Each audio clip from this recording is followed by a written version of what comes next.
നമസ്കാരം. ഷെക്കീന ബിഗ് ഡിബേറ്റിലേക്ക് സ്വാഗതം. കൊച്ചുകുട്ടികൾ നിർത്താതെ കരയുമ്പോൾ ചിലർ കാണിക്കുന്ന ഒരു പൊടിക്കൈയുണ്ട്. ആ കുട്ടിയുടെ കയ്യിൽ ഒരു കളിപ്പാട്ടം കൊടുക്കുന്നു. പിന്നെ ആ കുട്ടിയുടെ ശ്രദ്ധ മുഴുവൻ ആ ഒരു കളിപ്പാട്ടത്തിലാകുന്നു.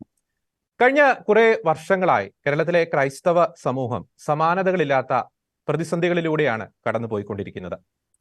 ന്യൂനപക്ഷ ക്ഷേമ വകുപ്പിൽ നിന്നും നേരിട്ടുകൊണ്ടിരിക്കുന്ന കൊടിയ വിവേചനം, 80-20 വിഷയത്തിൽ നാം അതാണ് കണ്ടത്. കലാ സാംസ്കാരിക സിനിമ മേഖലയിൽ നിന്നും ക്രൈസ്തവ സമൂഹത്തിന് നേരിട്ടുകൊണ്ടിരിക്കുന്ന ശക്തമായിട്ടുള്ള അപമാനം, അധിക്ഷേപം, ഈശോ സിനിമ വിവാദത്തിലും കക്കുകളി നാടകത്തിലുമൊക്കെ നാം അതാണ് കണ്ടത്. പാലാ പിതാവിനെതിരെ ഉയർത്തിയ പ്രതിഷേധവും കൊലവിളിയുമൊക്കെ നാം കേട്ടതാണ്.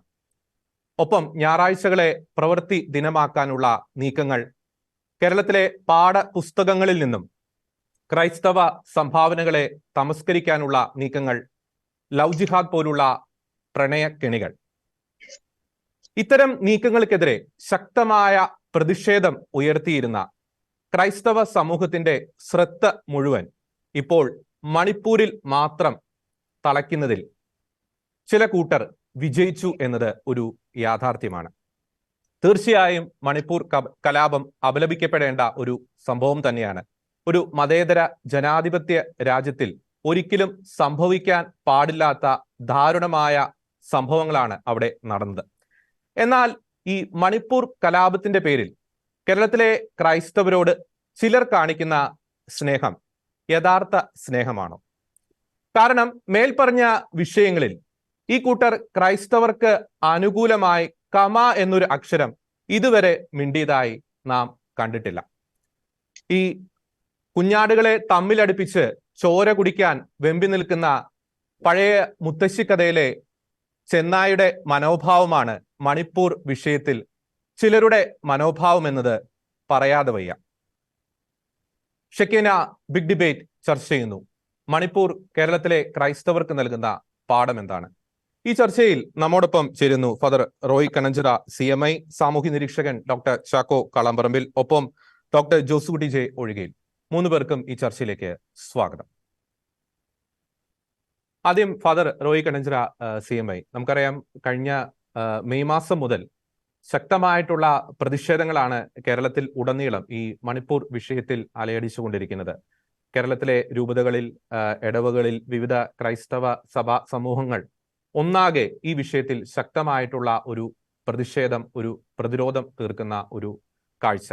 എന്നാൽ ഞാൻ നേരത്തെ ഇൻട്രോയിൽ പറഞ്ഞതുപോലെ മുൻകാലങ്ങളിൽ അല്ലെങ്കിൽ ഇപ്പോഴും നടന്നുകൊണ്ടിരിക്കുന്ന ചില കൂട്ടരുടെ ചില വിവേചനങ്ങൾ, അധിക്ഷേപങ്ങൾ, ആക്ഷേപങ്ങൾ ഒക്കെ ക്രൈസ്തവ സമൂഹത്തിന്റെ മനസ്സിൽ നിന്നും മായ്ക്കപ്പെട്ട് പോയോ എന്ന തരത്തിൽ നമുക്ക് തോന്നുമാറാണ് ഈ മണിപ്പൂർ വിഷയത്തിലുള്ള ഈ പ്രതിഷേധങ്ങൾ കാണുമ്പോൾ നമുക്ക് ഫീൽ ചെയ്യുന്നത്.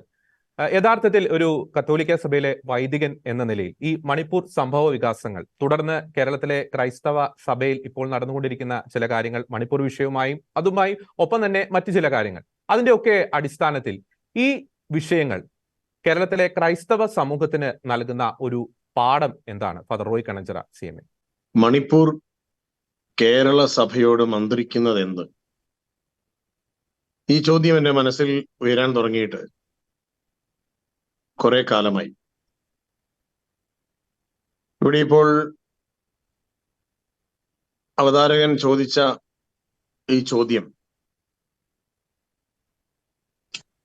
കേരള സഭ പ്രാർത്ഥനാപൂർവം ഉത്തരം കണ്ടെത്തേണ്ട ഒരു ചോദ്യമാണ്.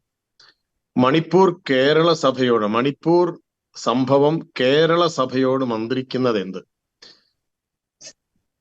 ആവർത്തിച്ച് ചോദിക്കുകയും ധ്യാനിച്ച് ഉത്തരം കണ്ടെത്തുകയും ചെയ്യേണ്ട ഒരു ചോദ്യമാണിത്. മണിപ്പൂരിൽ എന്താണ് യഥാർത്ഥത്തിൽ സംഭവിച്ചുകൊണ്ടിരിക്കുന്നത് എന്ന് കേരളത്തിൽ എല്ലാവർക്കും അറിയാം. പ്രത്യേകിച്ച് കേരള ക്രൈസ്തവ സമൂഹത്തിന് എല്ലാവർക്കും അറിയാം. ഒരുപക്ഷെ മണിപ്പൂരിലുള്ളവരെക്കാൾ കൂടുതൽ ഈ വിഷയം ചർച്ച ചെയ്യപ്പെട്ടതും ഈ വിഷയത്തിന്റെ പേരിൽ, മണിപ്പൂരിലെ ക്രൈസ്തവ പീഡനത്തിന്റെ പേരിൽ 2 ഗോത്രങ്ങൾ തമ്മിൽ നടന്ന, ഗോത്രങ്ങളുടെ പേര് പറഞ്ഞ് നടന്ന ക്രൈസ്തവ പീഡനത്തിന്റെ പേരിൽ ഏറ്റവും കൂടുതൽ പ്രതിഷേധം ഉണ്ടായതും ഏറ്റവും കൂടുതൽ പ്രതിഷേധ റാലി നടന്നതും കൂടുതൽ കൂട്ടപ്രാർത്ഥനകൾ നടന്നതും എല്ലാം കേരളത്തിലാണ്. മണിപ്പൂരിൽ എന്താണ് സംഭവിച്ചത് എന്ന് നമുക്ക് എല്ലാവർക്കും അറിയാം. ഈ ഒരു സംഭവം കേരളത്തോട് ചില കാര്യങ്ങൾ മന്ത്രിക്കുന്നുണ്ട്. ഇന്നത്തെ കേരള കത്തോലിക്ക സഭയുടെയും ക്രൈസ്തവ സമൂഹത്തിന്റെയും അവസ്ഥകളോട് ഈ കുക്കി സംഭവം ചില കാര്യങ്ങൾ പറയുന്നുണ്ട്. ഇവിടെ കേരളത്തിലെ ക്രൈസ്തവ സമൂഹത്തിന്റെ ജനസംഖ്യാപരമായ അവസ്ഥയെ പറ്റി പഠനം നടത്തിയ സക്കറിയ കമ്മീഷൻ 2001 സൂചിപ്പിച്ചത്, സക്കറിയ കമ്മീഷൻ റിപ്പോർട്ടിൽ സൂചിപ്പിച്ചതനുസരിച്ച് 1.6% ഫെർട്ടിലിറ്റി റേറ്റിൽ ക്രൈസ്തവ കുടുംബങ്ങളിൽ ഉള്ളത്. ജനസംഖ്യയാണ് എങ്കിൽ വളർച്ചാ നിരക്ക് എന്ന ജനസംഖ്യാ വളർച്ച, അങ്ങനെ ഒരു പേര് കൊടുക്കാൻ പറ്റാത്ത രീതിയിൽ 1980 ശേഷം കേരളത്തിലെ ക്രൈസ്തവ സമൂഹം തളർച്ചാ നിരക്ക് നേരിടുകയാണ്. ഈ തളർച്ചാ നിരക്ക് നേരിടുമ്പോൾ തന്നെ ഈ ശരീരത്തിന്റെ ആരോഗ്യം ദുർബലമാകുമ്പോൾ എല്ലാ രോഗങ്ങളും കൂടെ കയറിപ്പിടിക്കും എന്ന് പറഞ്ഞതുപോലെ ഈ അംഗസംഖ്യ കുറയുന്ന ഒരു സമൂഹത്തിൽ അനൈക്യം കൂടി വന്നു കയറിയാൽ എന്താണ് സംഭവിക്കാൻ പോകുന്നത്? വിവിധ സഭകൾ തമ്മിലുള്ള ധാരണയിൽ വളരെയേറെ ശോഷണം സംഭവിച്ചു എന്നത് മാത്രമല്ല, ഇതുവരെ വളരെ ഐക്യത്തോടുകൂടി സംഘടിതമായ സുഘടിതമായ സുശക്തമായ ഒരു വിശ്വാസ സമൂഹമായി ഇവിടെ നിലനിന്നിരുന്ന കേരള കത്തോലിക്ക സഭ, ആ സഭയുടെ ഉള്ളിൽ 3 റീത്തുകൾ തമ്മിലുള്ള ധാരണയ്ക്കപ്പുറത്ത്, പ്രത്യേകിച്ച് സീറോ മലബാർ സഭയുടെ കത്തോലിക്ക സഭയിലെ ഏറ്റവും വലിയ സഭാ സമൂഹമായ സീറോ മലബാർ സഭയുടെ ഉള്ളിൽ സംഭവിച്ച ഇപ്പോൾ നടന്നുകൊണ്ടിരിക്കുന്ന ഈ ഒരു വിഭാഗീയതയുടെ ശബ്ദം വരെ നമ്മൾ ഒന്ന് വിലയിരുത്തിയാൽ, ഇത്ര തീവ്രമായി ഈ സഭകൾക്കുള്ളിൽ, വിശ്വാസ സമൂഹങ്ങൾക്കുള്ളിൽ ഈ പകയുടെ വിത്ത് വിതയ്ക്കുന്നത് ആരാണ്? അതാണ് ഞാൻ ചിന്തിക്കുന്ന ഒരു കാര്യം. നമ്മൾ മണിപ്പൂരിന്റെ അവസ്ഥ ചിന്തിച്ചു നോക്കിയാൽ, അവിടെ ക്രൈസ്തവ സമൂഹങ്ങൾ തമ്മിൽ അടിച്ചു തീരണം എന്നത് ആരുടെ അജണ്ടയായിരുന്നോ അവരാണ് കൃത്യമായ രീതിയിൽ അധികാരത്തിന്റെ സ്വാധീനം കൊണ്ട് ആ സമൂഹത്തെ തല്ലി തകർക്കാൻ വേണ്ടി കിണഞ്ഞു പരിശ്രമിച്ചത് എന്നുള്ളത് കറക്റ്റാണ്, കൃത്യമായി നമുക്ക് മനസ്സിലാക്കാവുന്ന കാര്യമാണ്. എന്നാൽ ഇവിടെ കേരള ക്രൈസ്തവ സഭയിലെ, പ്രത്യേകിച്ച് കത്തോലിക്ക സഭയിലെ, അതും സീറോ മലബാർ സഭയിലെ ഈ ഒരു അഭിപ്രായ വ്യത്യാസങ്ങൾ, അനൈക്യം, ഇത് ആഘോഷിക്കുന്നത് ആരാണ്? ഇത് ആരുടെ ആവശ്യമാണ്? അത് ചിന്തിക്കാൻ ഒരു ഉത്തരവാദിത്വം, ആ രീതിയിൽ ഈ ഒരു വിഷയത്തെ കാണാനുള്ള ഒരു ഉത്തരവാദിത്വം സഭയുടെ ഉത്തരവാദിത്വപ്പെട്ടവർക്കില്ലേ? ഒരു സാധാരണ വൈദികൻ എന്നുള്ള നിലയിൽ ഞാൻ വിശ്വസിക്കുന്ന, ഞാൻ അംഗമായിരിക്കുന്ന എൻ്റെ കത്തോലിക്ക സഭ ഒരിക്കലും തകർന്നു പോകരുതെന്നും, സഭയിലൂടെ ഇന്നോളം കേരള സമൂഹത്തിനും ഭാരത സമൂഹത്തിനും സംഭവിച്ചിട്ടുള്ള എല്ലാ നന്മകളും ഇനിയും അതിനേക്കാൾ കൂടുതൽ സഭയിലൂടെ തുടരണമെന്നും ആഗ്രഹിക്കുന്നത് കൊണ്ട്, സഭയുടെ ഐക്യത്തിന് വേണ്ടി മാത്രം കൊതിച്ചു പ്രാർത്ഥിക്കുന്നത് കൊണ്ട്, ഞാൻ ഈ മണിപ്പൂർ സംഭവത്തിന്റെ പിന്നിൽ പ്രവർത്തിച്ച ഗൂഢശക്തികളുടെ മറ്റൊരു പര്യായപദം ഇവിടെ കേരളത്തിലെ ഈ വിശ്വാസ സമൂഹത്തിൽ, പ്രത്യേകിച്ച് കത്തോലിക്ക സഭയിലെ, സീറോ മലബാർ സഭയിലെ ഈ ഒരു അനൈക്യം നിലനിർത്താൻ വേണ്ടി ആരൊക്കെയോ കിണഞ്ഞു പരിശ്രമിക്കുന്നു എന്നത് വേദനിപ്പിക്കുന്ന ചില സൂചകങ്ങളിലൂടെ മനസ്സിലാക്കേണ്ടി വരികയാണ്. ഞാൻ ചോദിക്കുന്ന ചോദ്യം,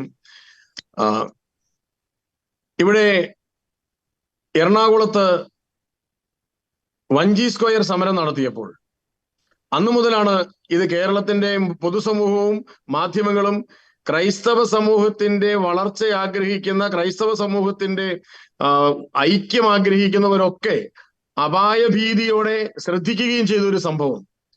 തൃശ്ശൂരിലെ ഒരു മുസ്ലിം സ്കൂളിൽ നിന്ന് കാര്യങ്ങൾ എന്താണെന്ന് മനസ്സിലാക്കാൻ പ്രായമാകാത്ത കുറച്ച് മുസ്ലിം പെൺകുട്ടികളെ ഈ കന്യാസ്ത്രീകൾക്കെതിരെയുള്ള, കന്യാസ്ത്രീകൾക്ക് വേണ്ടി എന്ന പേരിൽ നടത്തിയ, കുറവലങ്ങാട് കന്യാസ്ത്രീകൾക്ക് വേണ്ടി നടത്തിയ വഞ്ചി സ്ക്വയർ സമരത്തിൽ കൊണ്ടുവന്നിരുത്തുകയും, കുറെ താത്തമാരെ കൊണ്ടുവന്നിരുത്തുകയും, എന്നിട്ട് അവരുടെ കൈകളിൽ ചില പ്ലക്കാർഡുകൾ കൊടുക്കുകയും അതിൽ സ്ത്രീ പൗരോഹിത്യം സ്ഥാപിക്കുക എന്നും കുമ്പസാരം നിരോധിക്കുക എന്നും ഒക്കെയുള്ള ക്രൈസ്തവ വിശ്വാസത്തിന്റെ അടിസ്ഥാനപരമായ വിശ്വാസ പ്രമാണങ്ങൾ ഇവിടെ ലംഘിക്കണമെന്നും ഇത് അവിടെ അവസാനിപ്പിക്കണമെന്നും കൃത്യമായി എഴുതി വെച്ച് കയ്യിൽ കൊടുത്ത് മുസ്ലിം പെൺകുട്ടികളുടെ കയ്യിൽ കൊടുത്ത് അവിടെ കൊണ്ടുവന്ന് ഇരുത്തിയത് ആരാണ് എന്ന് കേരള സഭയുടെ നിയന്താക്കൾ ചോദിക്കുകയോ ഉത്തരം കണ്ടെത്തുകയോ ചെയ്തതായി എനിക്ക് ഇതുവരെ മനസ്സിലാക്കാൻ കഴിഞ്ഞിട്ടില്ല. അപ്പോൾ കേരള സഭയിൽ ഒരു അനൈക്യം ഉണ്ടാക്കണമെന്നും അത് നിലനിർത്തണമെന്നും അത് ആഘോഷമാക്കി മാറ്റണമെന്നും അങ്ങനെ സഭകൾ തമ്മിൽ അടിച്ച് രൂപതകൾ തമ്മിൽ അടിച്ച് സഭയ്ക്കുള്ളിൽ വൈദികർ തമ്മിൽ ഭിന്നതകൾ സൃഷ്ടിച്ച് തകർന്നു വീഴണമെന്നും ഇവിടെ വ്യക്തമായി ആഗ്രഹിച്ചുകൊണ്ട് ചില വിഭാഗങ്ങൾ വളരെ സമൃദ്ധമായി തന്ത്രപരമായി പണമിറക്കി കളിക്കുന്നു എന്നുള്ളതിന്റെ സൂചനയായിട്ട് ഇതിനെ കണ്ടാൽ കുറ്റപ്പെടുത്താൻ പറ്റുമോ? അവിടം തൊട്ട് തുടങ്ങിയതാണ് സഭയിലെ പ്രത്യേകിച്ച് ഈ വിഭാഗീയത നിലനിൽക്കുന്ന ഇടങ്ങളിൽ നിന്നുള്ള ചില പുരോഹിതരുൾപ്പെടെ ഇത്തരത്തിലുള്ള ചില സംഘടനകളുടെ സമ്മേളനങ്ങളിൽ നിരന്തരമായി പങ്കെടുക്കുകയും അത്തരത്തിൽ സഭയ്ക്കുള്ളിലെ അനൈക്യത്തെ പറ്റി മറ്റൊരു മതസമൂഹത്തിന്റെ വേദികളിൽ പോയി ഇങ്ങനെ ഘോരഘോരം ഇങ്ങനെ പ്രസംഗിക്കുകയും ചെയ്തുകൊണ്ട് ഇവിടെ സഭയിൽ അനൈക്യമുണ്ട് എന്നും സഭ തകർന്നുകൊണ്ടിരിക്കുകയാണ് എന്നും സഭയ്ക്കുള്ളിൽ ഇനി ഒരിക്കലും ഒരു ഐക്യത്തിൻ്റെതായ മുന്നേറ്റം ഉണ്ടാക്കാൻ കഴിയില്ല എന്നും ഇങ്ങനെ വിളിച്ചു പറയുമ്പോൾ നമ്മൾ എന്താണ് മനസ്സിലാക്കേണ്ടത്? ഇങ്ങനെ മനസ്സിലാക്കുന്നയാളുടെ കുറ്റമാണോ ഇത്? അതോ ഇത് ഇത്തരത്തിൽ വളരെ പ്ലാൻഡ് ആയിട്ടുള്ള ഗൂഢമായ ഒരു അജണ്ട കേരള കത്തോലിക്ക സഭയുടെ സീറോ മലബാർ സഭയുടെ ഈ അകത്തുള്ള വിഷയത്തിൽ ഈ ആന്തരിക വിഷയത്തിൽ ചേർത്ത് വെച്ചുകൊണ്ട് ഈ സഭാ സമൂഹത്തെ തമ്മിൽ അടിപ്പിച്ച് ഈ തല്ല് കണ്ട് തുള്ളിച്ചാടുന്ന ഒരു കുറുക്കൻ, ഈ ചോര വീഴുന്നത് കണ്ട് തുള്ളിച്ചാടുന്ന ഒരു കുറുക്കൻ ഇവിടെ എവിടെയോ ഉണ്ട്. ഈ ആയുധം എറിഞ്ഞിട്ട് കൊടുത്ത് യുദ്ധം ചെയ്യാനായിട്ട് ജയ് വിളിച്ചു കൊടുത്ത് ആവേശം കയറ്റി കൊടുത്ത് അന്തരീക്ഷം ഒരുക്കി കൊടുത്ത് മാധ്യമങ്ങളെ മുഴുവൻ അണിനിരത്തിക്കൊണ്ട് വീറോടും വാശിയോടും കൂടി അനൈക്യത്തിന്റെ വാർത്തകൾ മാത്രം സംപ്രേഷണം ചെയ്ത് ഈ കേരളത്തിന്റെ പൊതുസമൂഹത്തിന്റെ ധാർമ്മിക ബോധത്തെ ശക്തമായി നയിച്ചുകൊണ്ടിരുന്ന കേരള കത്തോലിക്ക സഭയെയും സീറോ മലബാർ സഭയെയും തകർത്ത് കളയുവാനുള്ള ഒരു സംഘടിതമായ പരിശ്രമം ഇതിന്റെ പിറകിൽ നടക്കുന്നില്ലേ എന്നത് സംശയിക്കാതെ വയ്യ. പക്ഷേ ഇവിടെ ഒരൊറ്റ ചിന്ത കൂടി പങ്കുവെച്ചുകൊണ്ട് ഞാൻ ഈ ഒരു ചിന്ത അവസാനിപ്പിക്കുകയാണ്. എനിക്ക് ചോദിക്കാനുള്ള ഈ ഒരു ചോദ്യം, ക്രൈസ്തവ സമൂഹം ഒറ്റയ്ക്ക് നിന്നാൽ ഇനി വളർച്ചയല്ല തളർച്ചയാണ് നമ്മളെ കാത്തിരിക്കുന്നത് എന്നതിന്റെ പ്രകടമായ കാഴ്ചകളാണ് ഈ ദിവസങ്ങളിൽ നമ്മുടെ മുമ്പിലേക്ക് കൊണ്ടുവരുന്നത്. പരസ്പരം ചീത്ത വിളിക്കുകയും ആക്ഷേപിക്കുകയും യാതൊരു ജാള്യതയുമില്ലാതെ പദവി മറന്ന് സ്വയം അപഹാസ്യരാവുകയും ചെയ്യുന്ന രീതിയിലേക്ക് പുരോഹിത ശ്രേഷ്ഠരെന്ന് വിളിക്കപ്പെടാവുന്ന ചിലര് അങ്ങനെയൊക്കെ പെരുമാറുന്നത് കാണുമ്പോൾ ഒരു ഉപമയാണ് എൻ്റെ മനസ്സിലേക്ക് വരിക. നമ്മളിൽ ചിലരൊക്കെ അറിയാതെ അക്വേറിയത്തിലെ സ്രാവുകളായി പോയോ എന്ന് ഞാൻ സംശയിക്കുകയാണ്.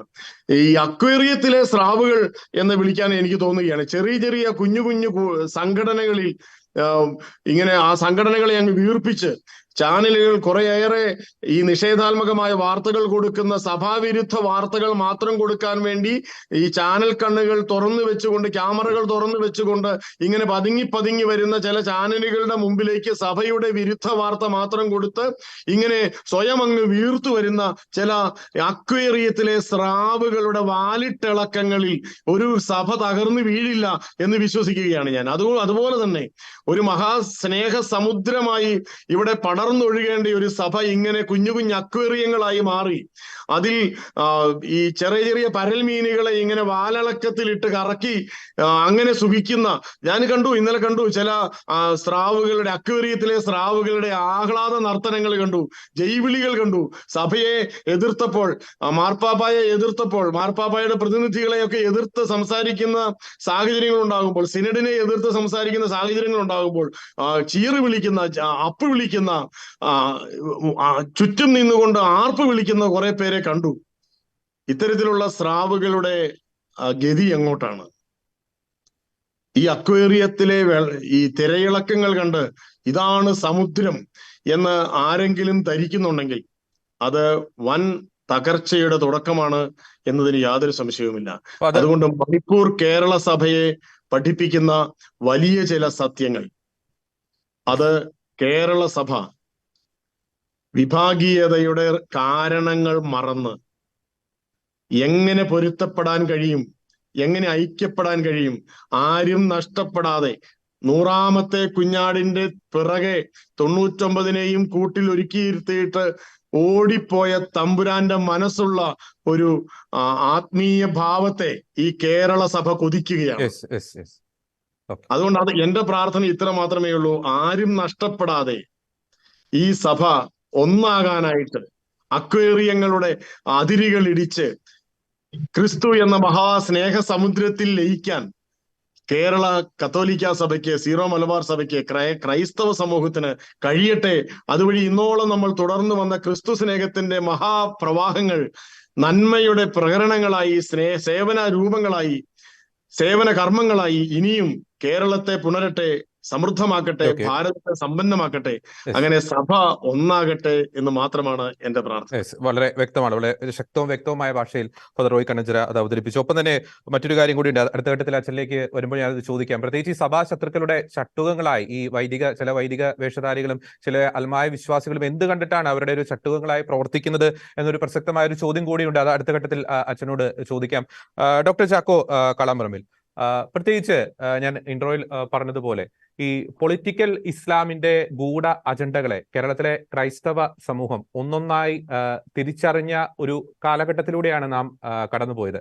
ഈ പൊളിറ്റിക്കൽ ഇസ്ലാമിസ്റ്റുകളെ സംബന്ധിച്ചിടത്തോളം പ്രത്യേകിച്ച് കേരളത്തിൽ അവർക്ക് ഒരു വീണ് കിട്ടിയ ഒരു ആയുധം, അല്ലെങ്കിൽ അവരുടെ ഈ കൊള്ളരുതായ്മകളെ മറയ്ക്കുവാനുള്ള ഒരു മറയായി അവർ ഈ മണിപ്പൂർ വിഷയത്തെ കണ്ടു എന്ന് തന്നെ നമുക്ക് വിശേഷിപ്പിക്കേണ്ടിയിരിക്കും. പ്രത്യേകിച്ച് ഈ മണിപ്പൂർ വിഷയത്തിൽ ക്രൈസ്തവ സമൂഹത്തോട് ഈ കപട പ്രേമം കാട്ടുന്ന പല കാഴ്ചകളും നാം കണ്ടു. SDPA പോലുള്ള സംഘടനകൾ പോലും അവിടെ ക്രൈസ്തവർക്ക് നീതി ലഭ്യമാക്കണം എന്ന പ്ലക്കാർഡുകൾ ഉയർത്തി പ്രതിഷേധം നടത്തുന്ന ഒരു കാഴ്ച. എന്നാൽ നേരത്തെ ഞാൻ ഇൻട്രോയിൽ പറഞ്ഞ പല വിഷയങ്ങളിലും ഇവരെ നമുക്ക് കാണാൻ സാധിച്ചില്ല. ഹാഗിയ സോഫിയ മോസ്കാക്കി മാറ്റിയപ്പോൾ ചന്ദ്രിക ദിനപത്രത്തിൽ അതിനെ ആഹ്ലാദിച്ചുകൊണ്ട് ലേഖനം എഴുതിയ ആൾ പോലും, ആ ഒരു നേതാവ് പോലും മണിപ്പൂർ വിഷയത്തിൽ ക്രൈസ്തവരോടൊപ്പം എന്ന് പറഞ്ഞുകൊണ്ട് മണിപ്പൂരിൽ റാലി നടത്തുന്ന ഒരു കാഴ്ചയ്ക്കും നാം സാക്ഷ്യം വഹിച്ചു.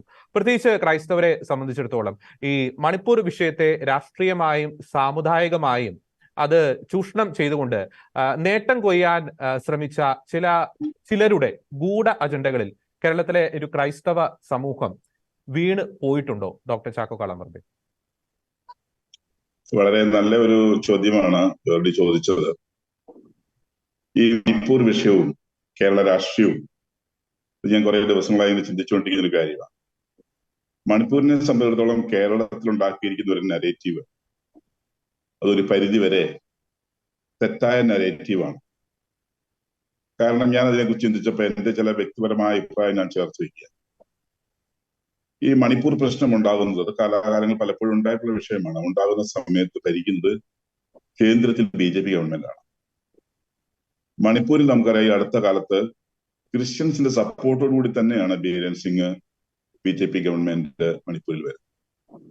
അങ്ങനെ ക്രിസ്ത്യൻസ് സപ്പോർട്ടോടുകൂടി നിൽക്കുന്ന ഒരു സംസ്ഥാനത്ത് വളരെ പെട്ടെന്ന് തന്നെ ഇലക്ഷന് ശേഷം ഒരു ക്രിസ്ത്യൻ വേട്ടയാടൽ എന്ന് പറയുന്നത് എന്താണ് അതിന്റെ പ്രസക്തി എന്ന് ഞാനിങ്ങനെ ചിന്തിച്ചിട്ടുണ്ട്. കാരണം ആ ക്രിസ്ത്യൻ വേട്ടയാടല് കേന്ദ്ര ഗവൺമെന്റിനും മണിപ്പൂർ ഭരിക്കുന്ന സംസ്ഥാന ഗവൺമെന്റിനും നേട്ടങ്ങളല്ല, മറിച്ച് കോട്ടങ്ങളാണ് ഉണ്ടാക്കുന്നത്. BJPക്ക് ഒരു മോശം പ്രതിച്ഛായ നൽകുന്നു. ആഗോളതലത്തിൽ പ്രധാനമന്ത്രി മോദിക്ക് ലഭിച്ചു എന്ന് അവകാശപ്പെടുന്ന അംഗീകാരങ്ങളും പ്രശസ്തിയും ഒക്കെ അതുവഴി നഷ്ടപ്പെടാം. അത്തരമൊരു സാഹചര്യത്തിൽ BJP ഇത്തരത്തിലുള്ള ഒരു പ്രചരണത്തിന് പ്രത്യക്ഷത്തിൽ പെട്ടെന്ന് പുറത്തേക്ക് ചാടുമോ എന്ന് എനിക്ക് തോന്നി. ഒരുപക്ഷെ കർണാടക ഭരണവുമായി ബന്ധപ്പെട്ട് അവിടുത്തെ ഒരു ബിഷപ്പ് അവിടുത്തെ ഇലക്ഷനുമായി ബന്ധപ്പെട്ട് പറഞ്ഞ കാര്യം ഈ BJP ഗവൺമെന്റിന് അല്ലെങ്കിൽ BJP പാർട്ടിക്ക് എതിരായതുകൊണ്ട് ഒരുപക്ഷെ അവർ കണ്ണടച്ചാണ് ഒരു വാദം ചിലർ പറയുന്നുണ്ടെങ്കിൽ കൂടി അതിനെ മുഖവിലക്കെടുക്കാൻ എനിക്ക് കഴിഞ്ഞില്ല. കാരണം ഇത് ഈ ആദ്യത്തെ പറഞ്ഞ കാരണം. രണ്ടാമത്തെ കാരണം ചിലർ പറയുന്നത് ധാതു നിക്ഷേപവും ഖനനവും അല്ലെങ്കിൽ ഖനന സമ്പത്തും അത് കോർപ്പറേറ്റുകൾക്ക് കൈമാറി കൊടുക്കാനുള്ള സർക്കാരിന്റെ ഒരു ഒഴിപ്പിക്കൽ തന്ത്രത്തിന്റെ ഭാഗമാണ് ഈ ഗോത്ര യുദ്ധങ്ങൾ എന്ന പേരിൽ ഈ ആവിർഭവിച്ച ഈ ദുരന്തമെന്ന് വിവക്ഷിക്കുന്നവർ. അപ്പോഴും എനിക്കൊരു സംശയം, അങ്ങനെയാണെങ്കിൽ എന്തുകൊണ്ടാണ് അതേ മലയോര മേഖലയിൽ താമസിക്കുന്ന നാഗാസിന് ഈ പ്രശ്നമില്ലാത്തത്? അവരും ക്രിസ്ത്യൻസ് ആണ്. ഈ രണ്ട് കേസിലും അത് ബാധകമാണ്. ക്രിസ്ത്യൻസിന് ഈ പ്രശ്നമില്ല, നാഗാസിന് ഈ പ്രശ്നം വരുന്നില്ല. അപ്പൊ ഗോത്രങ്ങൾ തമ്മിലുള്ള യുദ്ധം, അത് ഗോത്ര തീവ്രവാദ ഗ്രൂപ്പുകൾ നേരത്തെ മുതൽ അവിടെയുണ്ട്. എല്ലാ ഗോത്രങ്ങളിലും ഉണ്ട്. മെയ്റ്റിയും എടുത്താലും കുക്കീസ് എടുത്താലും നാഗാസ് എടുത്താലും തീവ്രവാദ ഗ്രൂപ്പുകൾ.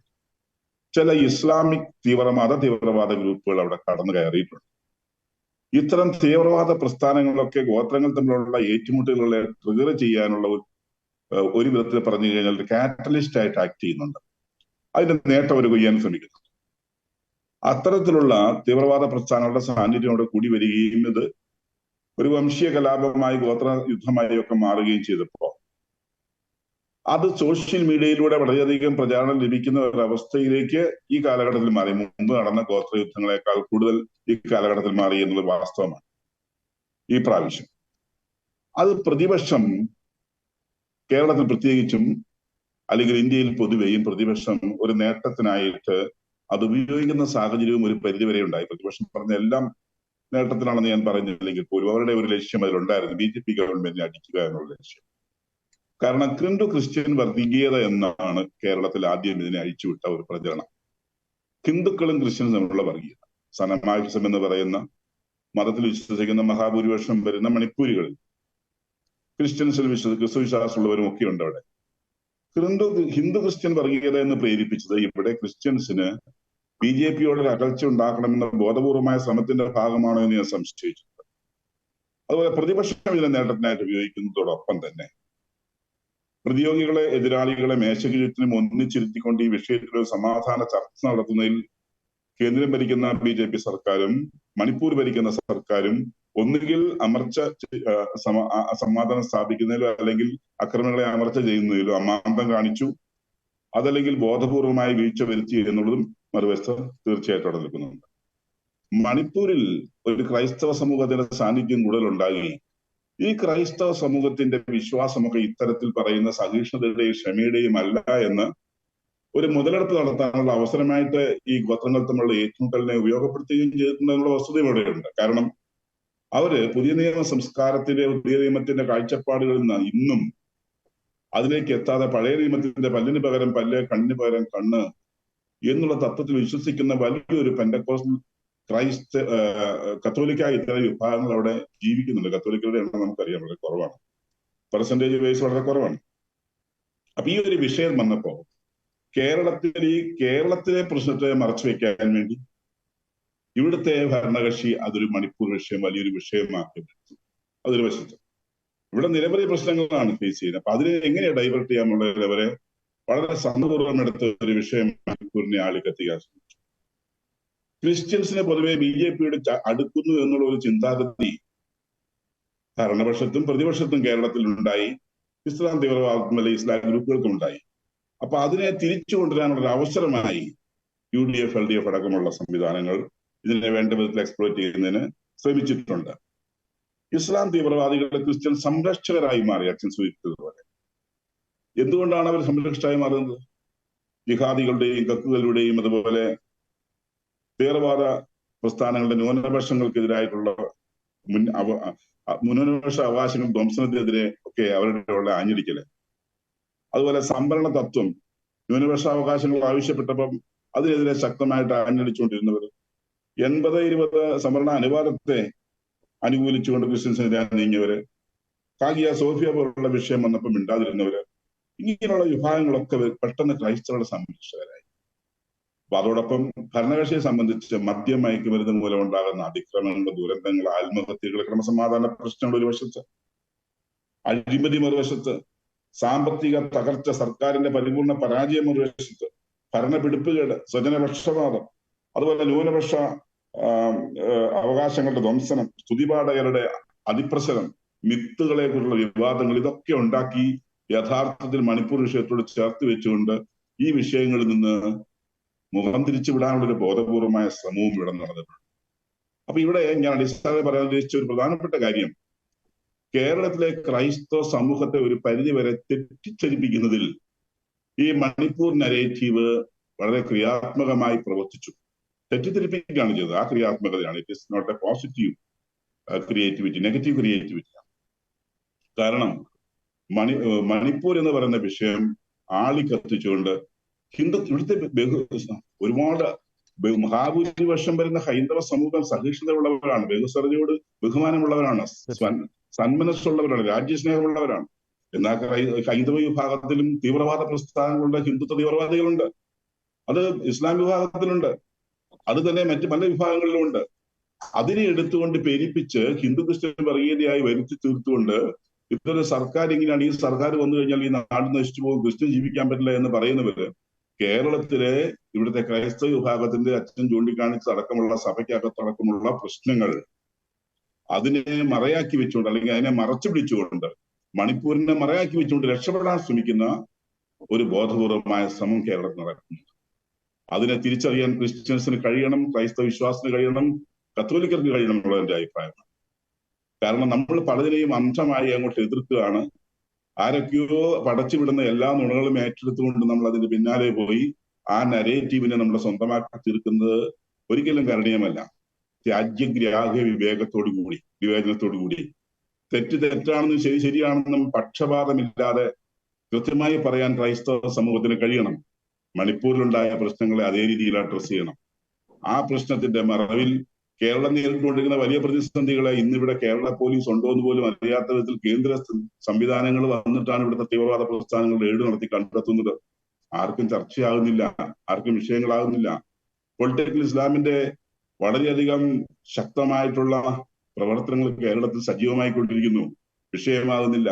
ഇടതും വലതും ഇത്തരം പ്രസ്ഥാനങ്ങളെ പ്രോത്സാഹിപ്പിക്കുന്നു എന്ന് സംശയിക്കത്തക്ക വിധത്തിൽ അവരുടെ ഭാഗത്തും നീക്കങ്ങൾ സംഭവിക്കുന്നു, ആരും ഒന്നും പറയുന്നില്ല. അപ്പൊ ഇത്തരം കാര്യങ്ങളെല്ലാം ചിന്താ വിഷയമാക്കേണ്ടതാണ്. ഈ നരേറ്റീവിനെ ആ തരത്തിൽ ഒരു കൃത്യതയോടുകൂടിയുള്ള ഒരു നരേറ്റീവായി മാറ്റുന്നതിൽ ക്രൈസ്തവ സമൂഹത്തിന് കൃത്യമായിട്ടുള്ള ഒരു ദിശാബോധം കൊടുക്കുന്നതിൽ ഷെക്കിനാസ് പോലുള്ള ചാനലുകൾ കൃത്യമായിട്ടും ഉണർന്ന് പ്രവർത്തിച്ചുകൊണ്ടിരിക്കണം എന്നുള്ള ഒരു വ്യക്തിപരമായ അഭിപ്രായമാണ് എനിക്ക് ഈ വിഷയത്തിൽ പറയാൻ. ഓക്കെ, യെസ്, വളരെ വ്യക്തമാണ്.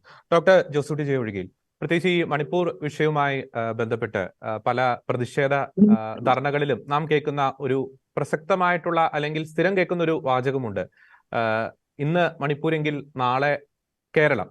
നമ്മളതൊരു മണിപ്പൂരിന്റെ ഒരു പെർസ്പെക്റ്റീവിൽ നമുക്ക് കേരളത്തെ ഒന്ന് കമ്പാരിസൺ ചെയ്യാൻ സാധിക്കുമോ? ഈ മണിപ്പൂരിൽ നമുക്കറിയാം ഈ ക്രൈസ്തവരായിട്ടുള്ള പലരും ഇപ്പോൾ അഭയാർത്ഥി ക്യാമ്പുകളിലാണ് കഴിയുന്നത്. ആയുധങ്ങൾ വെച്ചുള്ള ഒരു പോരാട്ടം അവിടെ നടക്കുന്നു. പക്ഷേ ഈ കേരളത്തിന്റെ ഒരു സിനാരിയോ നോക്കുമ്പോൾ അത്തരത്തിലുള്ള ഒരു സാഹചര്യമാണോ കേരളത്തിൽ നടമാടുന്നത്? പ്രത്യേകിച്ച് ഈ പൊളിറ്റിക്കൽ ഇസ്ലാമിസ്റ്റുകളുടെ ഗൂഢ അജണ്ടകൾ നടക്കുന്നു. ഒപ്പം തന്നെ ഈ ക്രൈസ്തവ ഭൂരിപക്ഷ മേഖലകളിൽ നടക്കുന്ന പ്രശ്നങ്ങൾ നമുക്കറിയാം. ഈ ബഫർ സോൺ പോലുള്ള വിഷയങ്ങൾ, വിഴിഞ്ഞം സമരത്തിൽ സംഭവിച്ചത് എന്താണെന്ന് നമുക്കറിയാം. അവിടെ തീരദേശത്ത് ഭൂരിപക്ഷം വരുന്ന ക്രൈസ്തവർ പാർക്കുന്ന മേഖലയാണ് തീരദേശമൊക്കെ. ആ രണ്ടിടങ്ങളിൽ മലയോര മേഖലയിലും തീരദേശ മേഖലയിലും ഒക്കെ വലിയ പ്രശ്നങ്ങൾ നടക്കുന്നു. ഒരു അപ്രഖ്യാപിത പലായനങ്ങൾ ഈ രണ്ട് മേഖലയിൽ നിന്നും നടക്കുന്നു. ഒപ്പം തന്നെ കേരളത്തിൽ നിന്നും മറ്റ് വിദേശ രാജ്യങ്ങളിലേക്ക് പലായനം പലരും നടത്തുന്നു. അതിൽ പലരും തന്നെ ഒരു ഭൂരിപക്ഷം എന്ന് വേണമെങ്കിൽ നമുക്ക് വിശേഷിപ്പിക്കാം ക്രൈസ്തവരാണ്. പക്ഷേ എന്തുകൊണ്ടാണ് ഈ ഒരു സിനാരിയോ ഒക്കെ ഒരു മറച്ച് വെച്ചുകൊണ്ട് അല്ലെങ്കിൽ അത് മറന്നുകൊണ്ട് പലരും ഇത്തരത്തിൽ ഇന്ന് മണിപ്പൂരെങ്കിൽ നാളെ കേരളം എന്നൊരു കാര്യം പലപ്പോഴും ചർച്ചയാക്കുന്നത്? ഇത് ബോധപൂർവം മറയ്ക്കുന്നതാണോ അതോ അവരുടെ ഒരു അറിവില്ലായ്മ കൊണ്ട് സംഭവിക്കുന്നതാണോ? ഡോക്ടർ ജോസൂട്ടി ജെ ഒഴികെ. വളരെ പ്രസക്തമായ ഒരു ചോദ്യമാണ് എന്നോട് ചോദിച്ചത്. എനിക്ക് അതിനകത്ത് ആമുഖമായിട്ട് പറയാനുള്ളത്, ആദ്യം തന്നെ പറയാനുള്ളത് ഇതാണ്. ഒന്ന്, മണിപ്പൂരിനേക്കാളും ഒരർത്ഥത്തിൽ അപകടകരമായ സാഹചര്യങ്ങൾ കേരളം നേരിടുന്നു എന്നുള്ളതാണ്. മണിപ്പൂരിലെ കുക്കികൾ അവർ സംഘടിതരും അവരുടെ കാര്യങ്ങൾക്ക് വേണ്ടി ഒന്നിച്ചു നിൽക്കാനുള്ള മനസ്സുള്ളവരുമായിരുന്നതുകൊണ്ട് ഒത്തിരി നഷ്ടങ്ങൾ ഉണ്ടായെങ്കിലും അവർ ഇന്നും അവിടെ പിടിച്ചു നിൽക്കുന്നുണ്ട്. അത് അവർക്കെതിരെ നേരിട്ടുള്ള ആക്രമണമാണ് ഉണ്ടായിരിക്കുന്നത്. കേരളത്തിൽ ക്രൈസ്തവർക്കെതിരെ നടക്കുന്നത് നേരിട്ടുള്ളതിനേക്കാൾ ഉപരി ഒളിഞ്ഞുള്ള, അതിൽ എല്ലാവിധ ആധുനിക സങ്കേതങ്ങളും ബുദ്ധിയും ഒക്കെ ഉപയോഗിച്ചിട്ടുള്ള ആക്രമണം അല്ലെങ്കിൽ കടന്നുകയറ്റങ്ങളാണ് നടക്കുന്നത്. അതുകൊണ്ട് തന്നെ നമ്മളിവിടെ പെട്ടെന്ന് ശിഥിലമായി പോകുന്ന തരത്തിലേക്ക് കാര്യങ്ങൾ ഇപ്പൊ നീങ്ങുകയാണ്. പ്രത്യേകിച്ച് അന്ധചിത്രം ഇവിടെ വളർത്തിയിരിക്കുന്നു എന്നതുകൊണ്ട് തന്നെ അകമേ നിന്ന് പൂതലിക്കുക എന്ന് പറയുന്ന തരത്തിലുള്ള ഒരു വലിയ അന്തഃഛിദ്രത്തിന്റെ ഇരകളായിക്കൊണ്ടിരിക്കുകയാണ് ഇന്ന് കേരളത്തിന്റെ യുവതലമുറയ്ക്ക് ക്രൈസ്തവ സഭ നേതൃത്വത്തിൽ വിശ്വാസം നഷ്ടപ്പെടുന്നു. അവരുമായിട്ട് നമ്മൾ നേരിട്ട് സംസാരിക്കുമ്പോൾ, സത്യമായി തന്നെ പറയണം എന്നുള്ളതുകൊണ്ട് തന്നെ തെളിച്ച് പറയാം, അവരുമായിട്ട് നേരിട്ട് സംസാരിക്കുമ്പോൾ അവരുടെ മനസ്സിനകത്ത് നമ്മുടെ ഈ സംവിധാനത്തോടുള്ള ബഹുമാനം നഷ്ടപ്പെടുന്നു. അതിന് കാരണം സംവിധാനത്തിന് നേതൃത്വം നൽകുന്നവർ ഉണ്ടാക്കി വെച്ചിട്ടുള്ള കാര്യങ്ങൾ തന്നെയാണ്. അത് ഗുരുതരമായ ഒരു ഭവിഷ്യത്തായി നമ്മുടെ കുട്ടികളെ, നമ്മുടെ യുവതലമുറയെ ബാധിച്ചിരിക്കുമ്പോൾ നമ്മൾ അകത്തു നിന്ന് തന്നെ നമ്മൾ ഇങ്ങനെ ഉള്ളിൽ നിന്ന് നമ്മൾ തീർന്നു കൊണ്ടുപോയിക്കൊണ്ടിരിക്കുന്ന ഗുരുതരമായ ഒരു പ്രശ്നമാണ്. മണിപ്പൂർ പശ്ചാത്തലത്തിൽ നമ്മൾ ഇപ്പോൾ നേരിടുന്ന പ്രശ്നങ്ങളുടെ പുറമേയുള്ള പുതിയ വിഷയങ്ങൾ കൂടെ ആയിട്ടാണ്. മണിപ്പൂരിൽ എന്താണ് യഥാർത്ഥത്തിൽ നമ്മൾ തിരിച്ചറിയേണ്ട ഒരു കാര്യം? നമ്മുടേത് ഒരു ജനാധിപത്യ രാജ്യമാണ്. ജനാധിപത്യ രാജ്യത്ത് ജനാധിപത്യ സംവിധാനങ്ങളുണ്ട്, ഇൻസ്റ്റിറ്റ്യൂഷണലൈസ് ചെയ്തിട്ടുള്ള സംവിധാനങ്ങളുണ്ട്. അതിൽ ഏറ്റവും പ്രധാനപ്പെട്ടാണ് പോലീസ്, നീതിന്യായ വ്യവസ്ഥ, ക്രമസമാധാന പാലനത്തിന് ഉണ്ടായിരിക്കേണ്ട സംവിധാനങ്ങൾ. മണിപ്പൂരിലെ ഇത് മൂന്നും ഒരുപോലെ പരാജയം. പോലീസിന് അവിടെ ഒന്നും ചെയ്യാനില്ല. അവിടെ നീതിന്യായ വ്യവസ്ഥ സംരക്ഷിക്കപ്പെടേണ്ടവർ അത് ചെയ്യുന്നതിൽ പരാജയപ്പെട്ടു. ഗവൺമെന്റ് പരാജയപ്പെട്ടിരിക്കുന്നു. അവിടെ പട്ടാളത്തെ നിയോഗിച്ചിട്ടുണ്ട്. 35,000 പട്ടാളക്കാരെ അവിടേക്ക് നിയോഗിച്ചിരിക്കുന്നു എന്ന് അമിത്ഷാ തന്നെയാണ് പറഞ്ഞത്. പക്ഷെ ഈ 35,000 പട്ടാളക്കാർ തോക്ക് പിടിച്ചുകൊണ്ട് വെറുതെ നിൽക്കുന്നതല്ലാതെ അവരെ ആക്രമണത്തെ തടയുന്നതിനോ ജനങ്ങൾക്ക് സുരക്ഷിതത്വം കൊടുക്കുന്നതിനോ തയ്യാറാകുന്നില്ല. അപ്പൊ ഭരിക്കുന്ന ഗവൺമെന്റ് ഭരണകക്ഷിയുടെ ഭാഗത്തു നിന്നും ഒരു സപ്പോർട്ട് ഇല്ല, അവരെ അനുകൂലിക്കുന്നില്ല എങ്കിൽ ഇൻസ്റ്റിറ്റ്യൂഷണലൈസ്ഡ് ആയിട്ടില്ല നമ്മുടെ ഭരണ സംവിധാനങ്ങൾ എന്നത് അതിന് നമുക്ക് തെളിവ് വരികയാണ്. ഇത് നാളെ ഇതിന്റെ ഉദാഹരണങ്ങൾ ഇതിനു മുമ്പ് നമ്മൾ കണ്ടതാണ്. കണ്ടമാലിൽ നമ്മൾ കണ്ടതാണ്. അതുപോലെ തന്നെ ഗുജറാത്തിൽ നമ്മൾ ഇത് കണ്ടതാണ്. ഇത് തന്നെയാണ് നമ്മുടെ ബാബറി മസ്ജിദ് പൊളിച്ച സമയത്ത് കോടതി ഉത്തരവിനും കോടതിക്ക് നൽകിയ ഉറപ്പും പാലിക്കാതെയാണ് അന്ന് അവിടെ തകർക്കപ്പെട്ടത്. അപ്പോ അവിടെയൊക്കെ ഒരേപോലെ ഗവൺമെന്റ് ഈ കലാപകാരികൾക്ക് ഒത്താശ ചെയ്ത് കൊടുത്തു കഴിഞ്ഞപ്പോൾ അവിടെ സിസ്റ്റം മൊത്തത്തിൽ പരാജയപ്പെടുന്ന സാഹചര്യം ഉണ്ടായി. ഫാസിസ്റ്റത്തിന്റെ തലത്തിലേക്ക് ഭരണം മാറി എന്നുള്ളതാണ് ഒന്നാമത്തെ കാര്യം.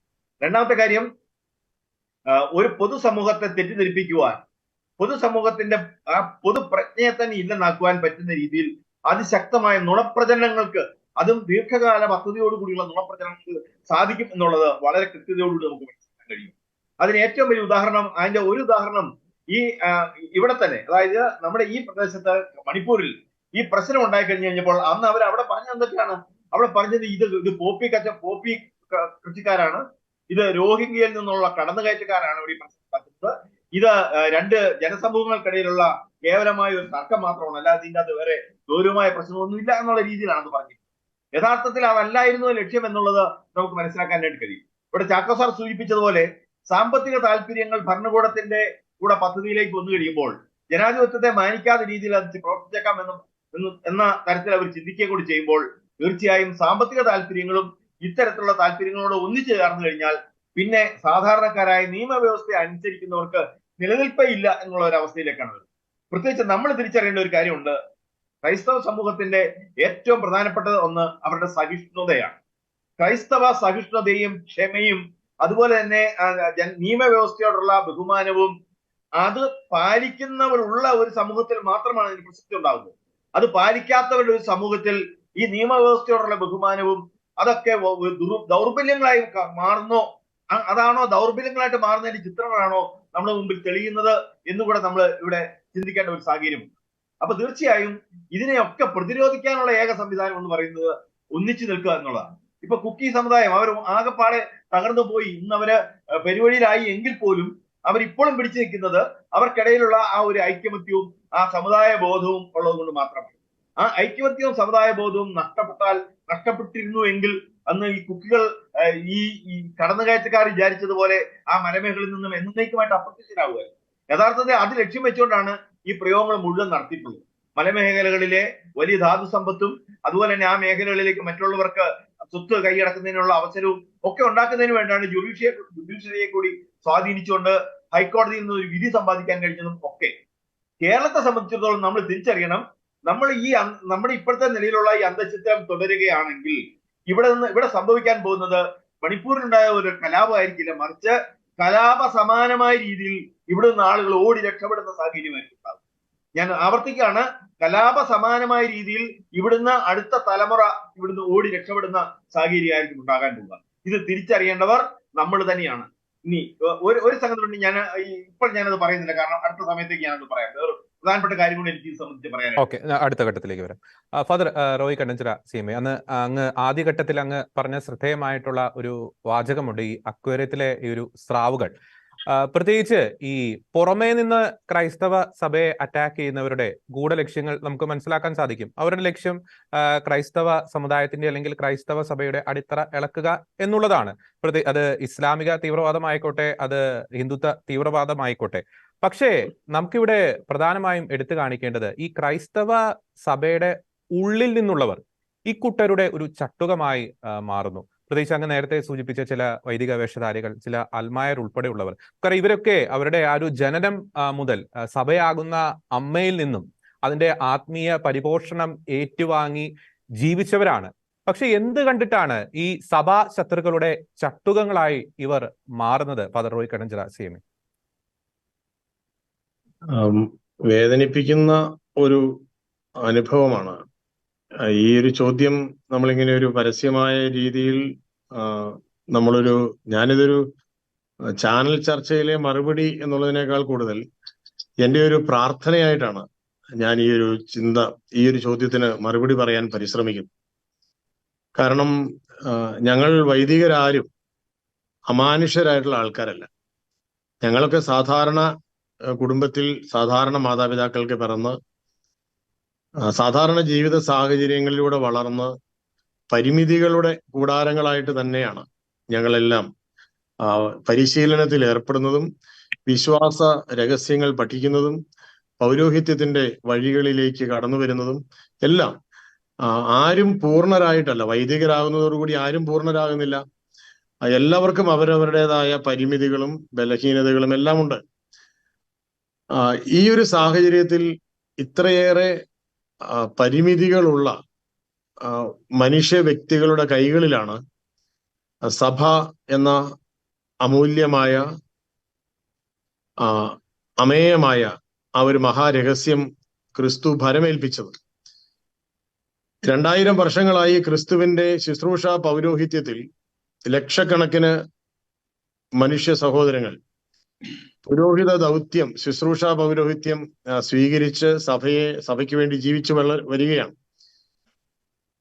സഭ എവിടെയൊക്കെ പ്രതിസന്ധിയെ നേരിട്ടിട്ടുണ്ടോ അതിന്റെയൊക്കെ അടിസ്ഥാനപരമായ കാരണങ്ങളിലേക്ക് ചെന്നാൽ ഈ വൈദിക സമൂഹത്തിന്റെ അനൈക്യം ഒരു കാരണമായിട്ട് പലതിലൊന്ന്, ചിലപ്പോഴൊക്കെ മുഖ്യ കാരണം ആയിട്ട് മാറുന്നുണ്ട്. അതിന്റെ ഒരു കാരണം എന്താണ്? ഈ 2 വാദങ്ങൾ ഉണ്ടാവുകയാണ്. 2 വാദങ്ങൾ ഉണ്ടാകുമ്പോൾ 2 വാദക്കാരും അവരവരുടെ വാദങ്ങളെ സാധൂകരിക്കാൻ വേണ്ടി ഉദാഹരണമായി പറയുന്നത് ഗുരുവായ ക്രിസ്തുനാഥന്റെ വചനങ്ങൾ തന്നെയാണ്. അതാണ് ഏറ്റവും വേദനിപ്പിക്കുന്ന ഒരു കാര്യം. ശത്രുതയെ വളർത്താൻ വേണ്ടി പറയുന്നതും ശത്രുവിനെ സ്നേഹിക്കുക എന്ന് പറഞ്ഞ ക്രിസ്തുവിന്റെ വചനങ്ങൾ തന്നെയാണ്. ക്രിസ്തുവിന്റെ സുവിശേഷ വചനങ്ങൾ ഉച്ചരിച്ചുകൊണ്ടാണ് പോരാടുന്നത്. ഇവിടെ ആരുടെ ഭാഗത്താണ് ശരി, ആരുടെ ഭാഗത്താണ് തെറ്റ് എന്നത് സാധാരണക്കാരായ പൊതുസമൂഹത്തിന് മനസ്സിലാകാതെ വരികയാണ്. അപ്പോൾ ഇവിടെ എൻ്റെ ഒരു വേദന എന്താണെന്ന് വെച്ചാൽ, വിശുദ്ധ കുർബാനയുടെ പേരിലാണ് ഇവിടെ സീറോ മലബാർ സഭയിൽ ഇപ്പോൾ ഇതുവരെ എത്തി നിൽക്കുന്ന ഈ ഒരു ആന്തരികമായ അനൈക്യത്തിന്റെ നിലവിളി എന്നാണ് ഞാൻ പറയുക. അട്ടഹാസമെന്നോ വിജയാരവങ്ങളെന്നോ അല്ലെങ്കിൽ പരാജയാരവങ്ങളെന്നോ ഒന്നും ഞാൻ പറയുന്നില്ല. ഇവിടെ ആരെങ്കിലും പരാജയപ്പെട്ടാൽ പരാജയപ്പെടുന്നത് ക്രിസ്തുവാണ് എന്ന് വേദനയോടെ വിശ്വസിക്കുന്ന ഒരു വ്യക്തിയാണ് ഞാൻ. അതുകൊണ്ട് തന്നെ ഇവിടെ ആരും പരാജയപ്പെടരുത്. ദീപിക പത്രത്തിലാണ് ഞാൻ പ്രവർത്തിക്കുന്നത്. ദീപികയുടെ ചീഫ് എഡിറ്റർ ഈ ഒരു വിഷയവുമായി ബന്ധപ്പെട്ട് ദീപികയുടെ 1-ാം പേജിൽ എഴുതിയ എഡിറ്റോറിയലിൽ പരാമർശിച്ചത് ഞങ്ങളുടെ സംഘാതമായ പ്രാർത്ഥനയാണ്, സഭയ്ക്ക് വേണ്ടിയുള്ള പ്രാർത്ഥനയാണ്. എന്താണത്? ആരും പരാജയപ്പെടരുതേ എന്നതാണ്. കാരണം ഇവിടെ ആരെങ്കിലും ഒരാൾ പരാജയപ്പെട്ടാൽ സഭയാണ് പരാജയപ്പെടുന്നത്, ക്രിസ്തുവാണ് പരാജയപ്പെടുന്നത്. ക്രിസ്തുവിനെ പരാജയപ്പെടുത്തുക എന്നുള്ളത് ക്രിസ്തുവിന്റെ നന്മ ഉൾക്കൊള്ളാൻ പറ്റാതിരുന്ന എല്ലാവരുടെയും ആഗ്രഹവും ലക്ഷ്യവുമായിരുന്നു. അതിനവർ സമീപിച്ചത് ആരെയാണ്? ക്രിസ്തുവിനോട് ഏറ്റവും അടുത്ത് നിൽക്കുന്നവരെ തന്നെയാണ്. അത് ഈശോയുടെ ജീവിതത്തിന്റെ ഏറ്റവും സ്വകാര്യമായ നീറ്റലാണ്. ഈശോ ഏറ്റവും സ്നേഹിച്ചു വളർത്തിയ പുരോഹിത വിഭാഗത്തിൽ നിന്ന് ഒരാളെ അടർത്തിയെടുത്താണ് കർത്താവിനെ ഒറ്റിക്കൊടുക്കാനായിട്ട് തെരഞ്ഞെടുത്തത്. ഒപ്പം കൂടെ നിന്നവരെ കൊണ്ട് തള്ളി പറയിപ്പിക്കാൻ പറ്റുന്ന രീതിയിലുള്ള പ്രലോഭനങ്ങളും ഭീഷണികളും ഉയർത്തുകയുണ്ടായി. അവൻ രക്തം വിയർത്ത സമയത്ത് ഉടുതുണി പോലും ഊരിയെറിഞ്ഞ് പ്രാണരക്ഷാർത്ഥം ശിഷ്യർ ഓടി ഒളിച്ച അനുഭവങ്ങൾ കാണുന്നുണ്ട്. അതേ കാര്യങ്ങൾ ഇവിടെ വീണ്ടും ആവർത്തിക്കപ്പെടുന്നത് പോലെയുള്ള ഒരവസ്ഥയാണ്. ശരിക്കും പറഞ്ഞാൽ ഒരു ഗെത്സമൻ അനുഭവത്തിലൂടെ സീറോ മലബാർ സഭ കടന്നു പോവുകയാണ് എന്ന് ഞാൻ വിചാരിക്കുകയാണ്. ഇവിടെ എന്നോട് ജോർജി ചോദിച്ച ചോദ്യം വളരെ പ്രസക്തമാണ്. എങ്ങനെയാണ് ഈ പുരോഹിതർ ശത്രുക്കളുടെ ചട്ടുകങ്ങളായി മാറുന്നത്?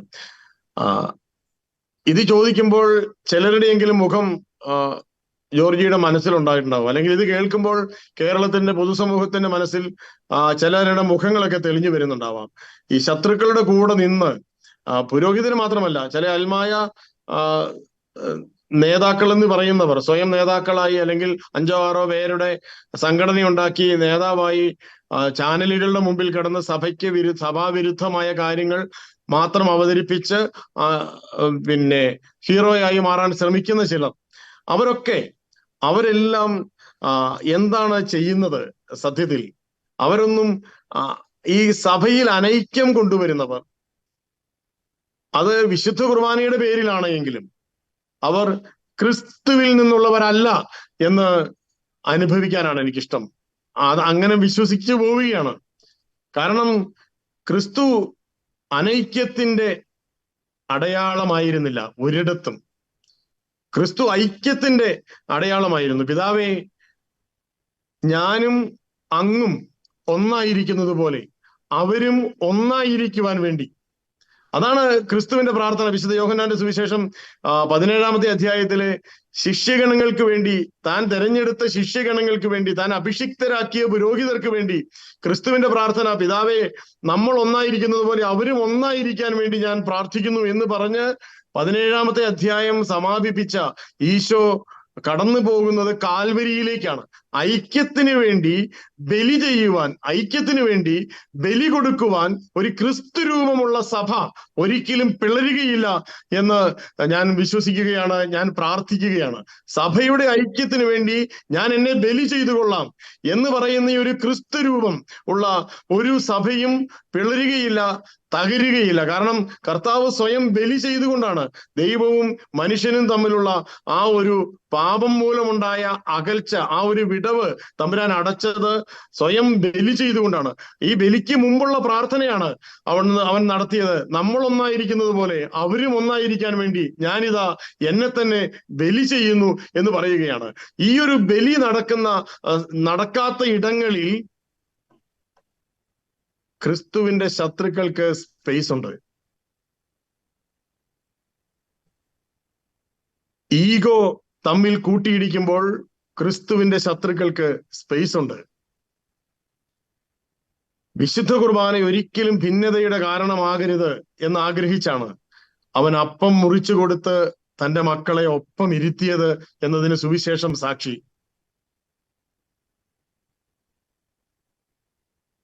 അകന്നുപോയ ആൾക്കാരെ എല്ലാം ഒരുമിപ്പിച്ചിരുത്തി സ്വയം മുറിച്ചു കൊടുത്തത്, നിങ്ങളും ഞാൻ ഈ ചെയ്യുന്നത് പോലെ ചെയ്യുവിൻ എന്ന് പറഞ്ഞ് ഐക്യത്തിന് വേണ്ടി സ്വയം മുറിവേൽക്കേണ്ടവന്റെ പേരാണ് പുരോഹിതൻ, അഭിഷിക്തൻ എന്ന് പറഞ്ഞതിന് സുവിശേഷം സാക്ഷി.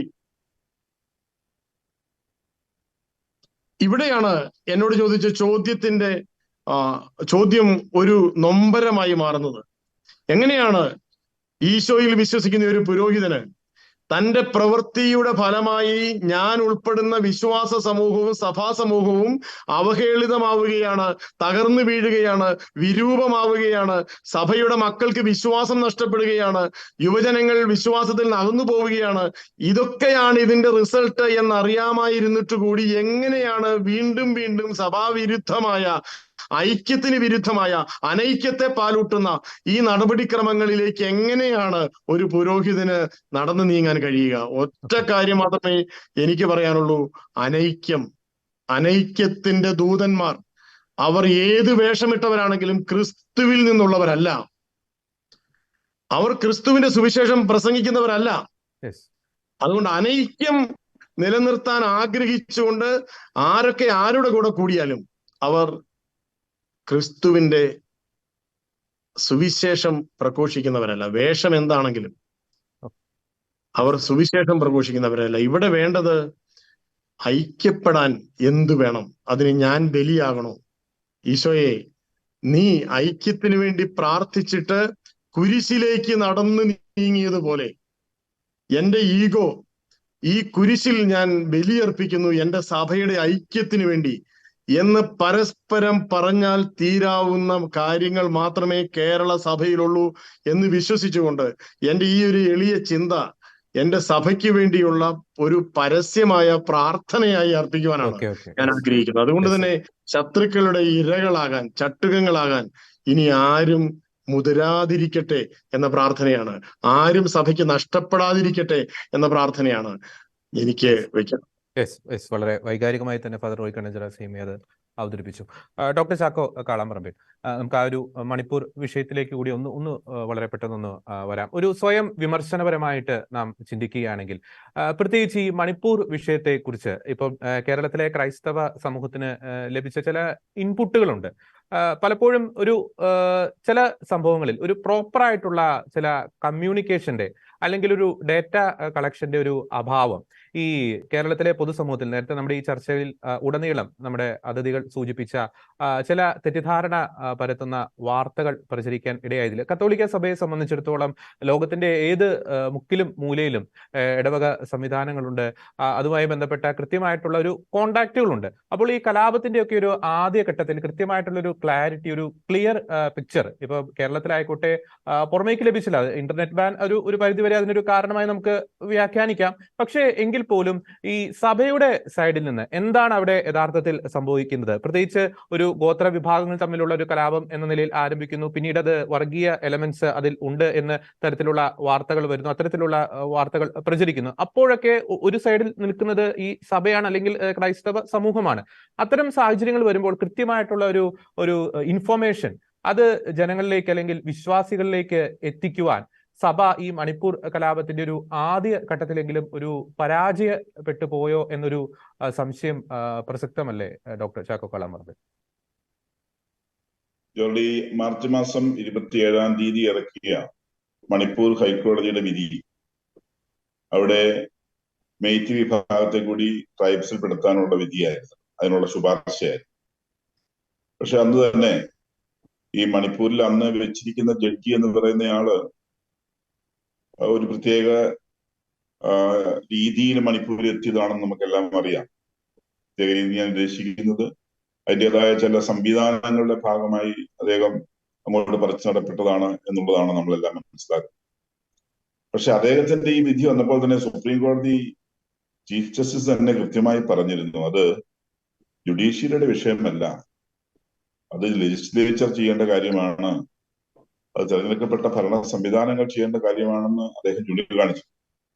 പക്ഷെ വീണ്ടും അത് നടപ്പിലാക്കുന്നതിനെ കുറിച്ച് ഇൻസിസ്റ്റ് ചെയ്യുകയും ഏപ്രിൽ മാസത്തോടുകൂടി അത് വീണ്ടും ആവർത്തിക്കപ്പെടുകയും ഇത്ര ദിവസത്തിനുള്ളിൽ നടപ്പിലാക്കണം പറയുകയും ചെയ്തപ്പോ കാലാകാലങ്ങളായി കേവലം 10% അല്ലെങ്കിൽ കുറഞ്ഞ പ്രദേശത്ത് താമസിക്കുന്ന ഈ മെയ്റ്റി വിഭാഗം, സാമ്പത്തികമായിട്ട് ഉന്നതരായിട്ട് നിൽക്കുന്നവര്, ഭരണത്തിന്റെ തലങ്ങളിൽ സ്വാധീനമുള്ളവര്, തങ്ങൾക്ക് അവകാശപ്പെട്ട ഈ ട്രൈബ്സിന്റെ, ഷെഡ്യൂൾഡ് ട്രൈബ്സിന്റെ അവകാശങ്ങൾ പോലും അവർക്കും പങ്കുവയ്ക്കപ്പെടേണ്ടി വരുന്നു എന്നുള്ള ആശങ്ക അവരിൽ പൊട്ടിമുടച്ചതിന്റെ ഭാഗമായിട്ടാണല്ലോ മെയ് മാസം 3-ാം തീയതി പെട്ടെന്നൊരു പ്രക്ഷോഭം സംഘടിപ്പിക്കുകയും ആ പ്രക്ഷോഭം അക്രമാസക്തമായി തിരികുകയും അച്ഛൻ സൂചിപ്പിച്ചതുപോലെ ഒരു സ്വിച്ച് ഇട്ടതുപോലെ, എണ്ണയിട്ട യന്ത്രം പോലെ, അല്ലെങ്കിൽ വിസിലടിച്ചാൽ എന്നതുപോലെ 24 അല്ലെങ്കിൽ 48 മണിക്കൂർ 36 മണിക്കൂറിനുള്ളിൽ തന്നെ അതൊരു കലാപമായി മാറുകയും മേത്തി വിഭാഗത്തിലും അതുപോലെ കുക്കി വിഭാഗത്തിലും പെട്ട ക്രൈസ്തവർ അടക്കമുള്ളവർ അതിൽ ആക്രമിക്കപ്പെടുകയും, അല്ലാണ്ട് മറ്റു വിഭാഗങ്ങളും അതിൽ ആക്രമിക്കപ്പെടുകയും ഉണ്ടായി. ഹൈന്ദവരുടെ ക്ഷേത്രങ്ങൾ ഇവിടെ നഷ്ടപ്പെട്ടിട്ടുണ്ട്.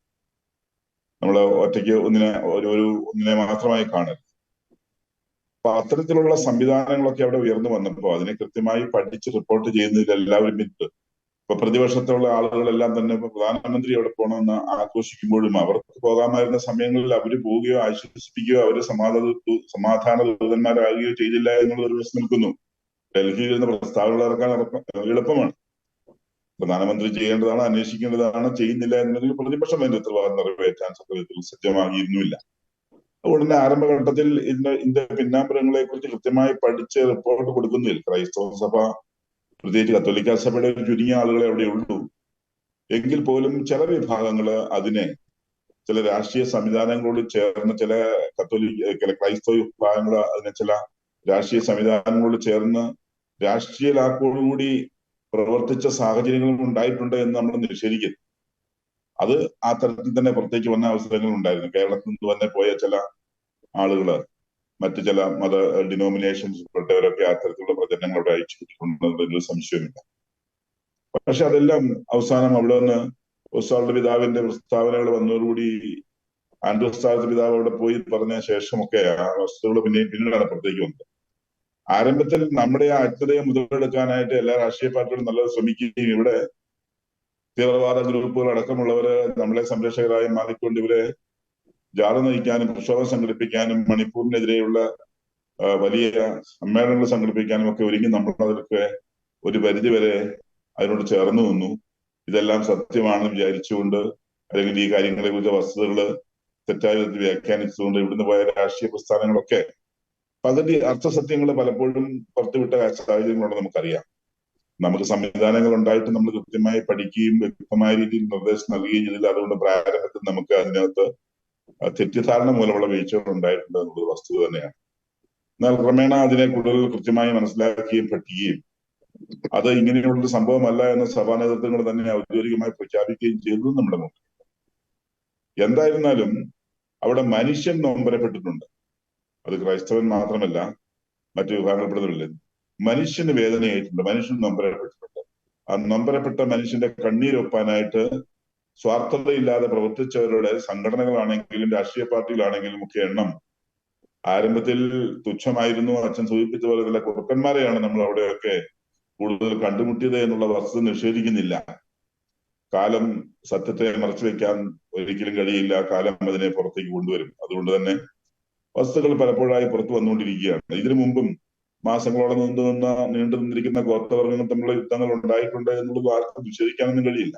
പക്ഷെ ഇപ്പോ അതിന്റെ കൂടെ ഈ പൊളിറ്റിക്സ് കൂടെ ചേർന്ന് രാഷ്ട്രീയ താല്പര്യങ്ങൾക്ക് വേണ്ടിയുള്ള നിലപാടുകളും രാഷ്ട്രീയ താല്പര്യങ്ങൾക്ക് വേണ്ടിയുള്ള ഇത്തരത്തിലുള്ള ശക്തമായുള്ള പ്രക്ഷോഭങ്ങളും ഒക്കെ അർഹതപ്പെട്ട സമയത്ത് ലഭിക്കുന്നതിന് നിഷേധിക്കപ്പെട്ട ഒരു സാഹചര്യം ഉണ്ടായി എന്നുള്ളത് വസ്തുതയാണ്. അതേസമയത്ത് നമ്മുടെ രാഷ്ട്രീയത്തിന്റെ ഒരു അപജയം തന്നെയാണത്.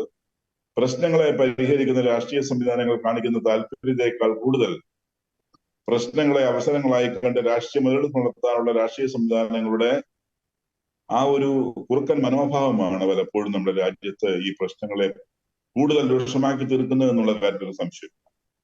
ഈ ഒരു തിരിച്ചറിവ് നമ്മുടെ വിശ്വാസ സമൂഹത്തിനുണ്ടാവണം. നമ്മള് ക്രൈസ്തവ നേർസാക്ഷ്യങ്ങൾ വഹിക്കുന്നവരാണ്. നമുക്ക് അടിക്കുന്നവരെ തിരിച്ചടിക്കുക, അല്ലെങ്കിൽ പ്രഹരിക്കുന്നവരെ തിരിച്ച് പ്രഹരിക്കുക എന്നുള്ള രീതി അഡോപ്റ്റ് ചെയ്യാൻ കഴിയില്ല. കാരണം ക്രിസ്തു പഠിപ്പിച്ച സാക്ഷ്യം അതല്ല.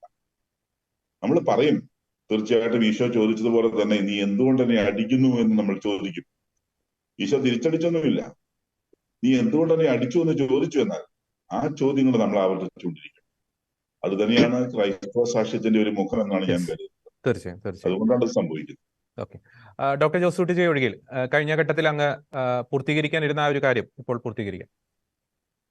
അത് മറ്റൊന്നല്ല, നമ്മുടെ ഉള്ളിൽ നിന്ന് നമ്മുടെ ഉള്ളിൽ നിന്ന് തന്നെ നമുക്ക് ഉണ്ടായിരിക്കുന്ന ചില ബോധ്യങ്ങളും ആ ബോധ്യങ്ങളുടെ അടിസ്ഥാനത്തിൽ ഉണ്ടായിരിക്കേണ്ട ചില പ്രവർത്തന രീതികളുമുണ്ട്.